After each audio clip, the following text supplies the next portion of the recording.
വാഗ്ദത്തങ്ങളിൽ വിശ്വസ്തനും വാക്ക് പറഞ്ഞാൽ മാറാത്തവനുമായ ദൈവത്തിൻ്റെ വലിയ നാമത്തിന് മഹത്വമുണ്ടാകുവാൻ ഇടയാകട്ടെ. അനുഗ്രഹിക്കപ്പെട്ട നല്ല സമയത്തിനായി കർത്താവിനെ സ്തുതിക്കുന്നു, വാഴ്ത്തുന്നു. ഇന്നും ദൈവത്തിൻ്റെ ദൂത്, പരിശുദ്ധാത്മാവിൻ്റെ ശബ്ദം നമ്മുടെ ഹൃദയത്തെ തൊടുക.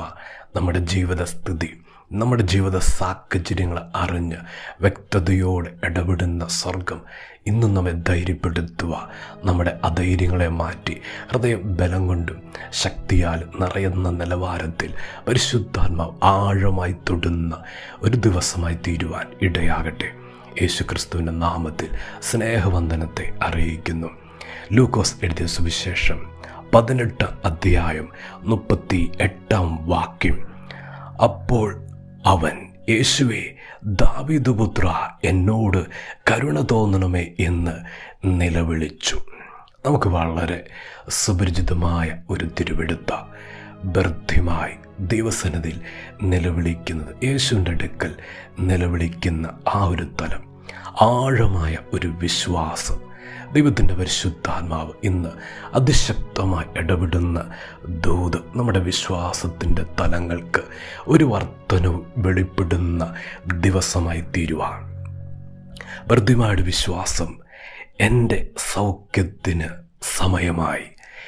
നിലവിളിക്കുന്ന ബർത്തിമായുടെ ഹൃദയത്തിൻ്റെ അകത്തളങ്ങളിൽ വിശ്വാസത്തിൻ്റെ ആ തലം തുറക്കപ്പെട്ടപ്പോൾ തൻ്റെ മനസ്സ് ഇതാണ് പറയുന്നത്: എൻ്റെ സൗഖ്യത്തിന് സമയമായി, എൻ്റെ സൗഖ്യത്തിന് വിടുതലിന് സമയമായിരിക്കുക.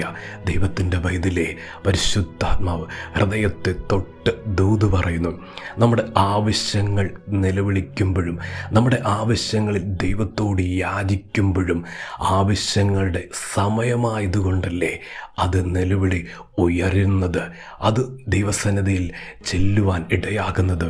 ഇന്ന് പരിശുദ്ധാത്മാവ് ആ ദൂത് ഇടപെടുക. ഇന്ന് നിലവിളിക്കുന്നുണ്ടെങ്കിൽ നിശ്ചയവ എൻ്റെ വിടുതലിൻ്റെ സമയമായി, എൻ്റെ സൗഖ്യത്തിന് സമയമായി, എൻ്റെ അനുഗ്രഹത്തിന് സമയമായി. ബർത്തിമായി കർത്താവിൻ്റെ ശക്തിയെ ആഴമായി വിശ്വസിക്കുക.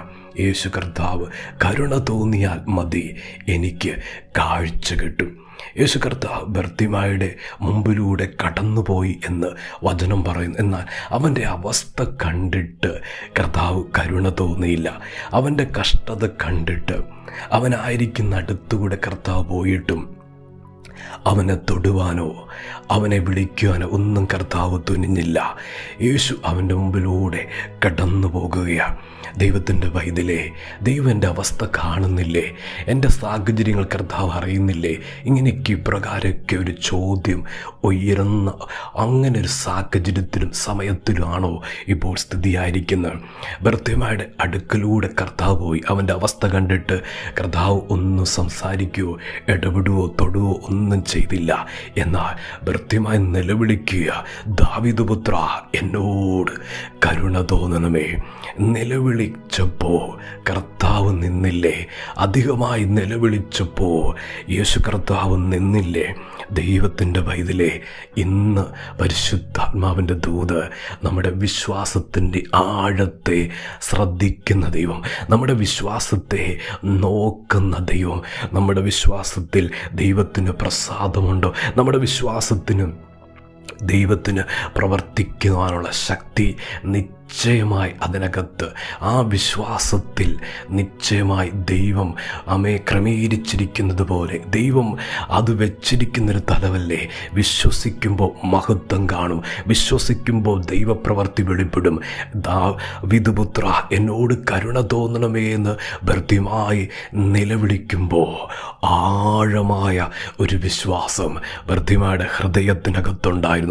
എത്രയോ കുരുടന്മാരുടെ മുമ്പിൽ കൂടെ, എത്രയോ മുടന്തന്മാരുടെ മുമ്പിൽ കൂടെയാണ് കർത്താവ് കടന്നുപോയത്. അവരാരും ചെയ്യാത്തത് ഈ മനുഷ്യൻ ചെയ്യുക, ബർത്തിമായി ചെയ്യുക. വിശ്വാസത്തോടെ നിലവിളിക്കുക, ദാവീദ് പുത്രാ, എന്നോട് കരുണ തോന്നണമേ. ദൈവത്തിൻ്റെ പൈതലേ, ഇതുപോലെ ആഴമായി ദൈവത്തെ വിശ്വസിച്ചുകൊണ്ട് നിലവിളിക്കുവാൻ തയ്യാറാകുമ്പോൾ, വിശ്വസിച്ചുകൊണ്ട് ചോദിക്കുവാൻ തയ്യാറാകുമ്പോൾ, വിശ്വസിക്കുവാൻ നമ്മുടെ മനസ്സിനെ ക്രമീകരിക്കുക, വിശ്വാസത്തിൻ്റെ ആഴും വിശ്വാസത്തിൻ്റെ തലങ്ങൾക്ക് വർധനവ് വെളിപ്പെടുത്തുന്ന ദിവസങ്ങളായി തീർന്നുകൊണ്ട് കർത്താവിൻ്റെ സന്നിധിയിൽ നിലവിളിക്കുവാൻ നാം തയ്യാറാകുമ്പോൾ ഇന്ന് വരെ നടക്കാത്ത വിഷയത്തിന്മേൽ ദൈവത്തിൻ്റെ കരം ചലിച്ചിരിക്കും. ഇന്ന് വരെ പ്രവർത്തിക്കാത്ത മണ്ഡലങ്ങളിൽ ദൈവത്തിൻ്റെ പ്രവൃത്തി വെളിപ്പെട്ട് വന്നിരിക്കും. ഇന്ന് വരെ കർത്താവ് തൊടാത്ത വിഷയത്തിന്മേൽ ദൈവം തൊട്ടിരിക്കും. അതുപോലൊരു ദൈവപ്രവൃത്തി കൂടാരത്തിൽ വെളിപ്പെട്ട് വരാൻ പോവാ. ഭർത്തിമായുടെ അവസ്ഥ കണ്ടിട്ട് കർത്താവ് കരുണ തോന്നിയില്ല എന്ന ആ നിലവിളി, ദൈവത്തിൻ്റെ പൈതലേ, കർത്താവ് ആ നിലവിളിയിലല്ലേ നിന്നത്. ഇന്ന് യാചിക്കുക, ഇന്ന് അപേക്ഷിക്കുമ്പോൾ നിശ്ചയ അതിനകത്താഴമായ വിശ്വാസം, ആ വിശ്വാസത്തിൽ സമയമുണ്ട്. ആ വിശ്വാസത്തിൽ എൻ്റെ ദൈവം എനിക്കായി പ്രവർത്തിക്കുന്ന സമയമാണ്. ആ ഉറപ്പോടെ വിശ്വാസത്തിൻ്റെ ആഴത്തിൽ നിലവിളിക്കട്ടെ. കാര്യങ്ങൾ നടക്കുന്നു. ദൈവം അത്ഭുതം ചെയ്യാൻ പോകുന്നു. ദൈവം വിടുതൽ കൽപ്പിക്കാൻ പോകുന്നു. വിശ്വസിക്കുന്ന ദൈവം ഇതിൻ്റെ ജീവിതത്തിൽ ആ മഹത്വം കണ്ടിരിക്കും. ദൈവപ്രവൃത്തി കണ്ടിരിക്കും. കർത്താവ് സഹായിക്കും. ദൈവം അനുഗ്രഹിക്കും. നമുക്ക് പ്രാർത്ഥിക്കാം. സ്നേഹവാനായ ദൈവമേ, സ്വർഗ്ഗീയ പിതാവേ, ഇന്ന് കേൾപ്പിച്ച ദൂതനായി സ്തോത്രം, ആലോചനയ്ക്കായി സ്തോത്രം. ജനത്തെ സഹായിക്കണം. വിശ്വാസം വർദ്ധിച്ചുകൊണ്ട് കർത്താവ് ഈ ദിവസങ്ങളിൽ നിലവിളിക്കുമ്പോൾ, യാചിക്കുമ്പോൾ കർത്താവ് അത്ഭുതം ചെയ്യാൻ പോകുന്നതിനായി സ്തോത്രം, വിടുവിക്കാൻ പോകുന്നതിനായി സ്തോത്രം, സഹായിക്കാൻ പോകുന്നതിനായി സ്തോത്രം. കർത്താവെ, നിലവിളിച്ച വിഷയത്തിന്മേൽ ഉത്തരങ്ങളുണ്ടല്ലോ, മറുപടികളുണ്ടല്ലോ. വചനം കേൾക്കുന്ന ദൈവമക്കളുടെ മേൽ ഇപ്പോൾ തന്നെ ഇന്ന് അത്ഭുതങ്ങൾ നടക്കട്ടെ. ഇന്ന് ദൈവിക വിടുതലുകൾ നടക്കട്ടെ. ഇന്ന് ദൈവപ്രവർത്തികൾ നടക്കട്ടെ.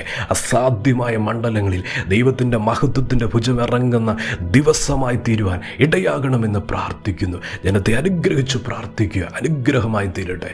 കർത്താവ് അങ്ങനെ ചെയ്യുന്നതിനായി സ്തോത്രം. പ്രാർത്ഥന കേട്ടതിന് നന്ദി. യേശുവിൻ്റെ നാമത്തിൽ തന്നെ. ആമേൻ.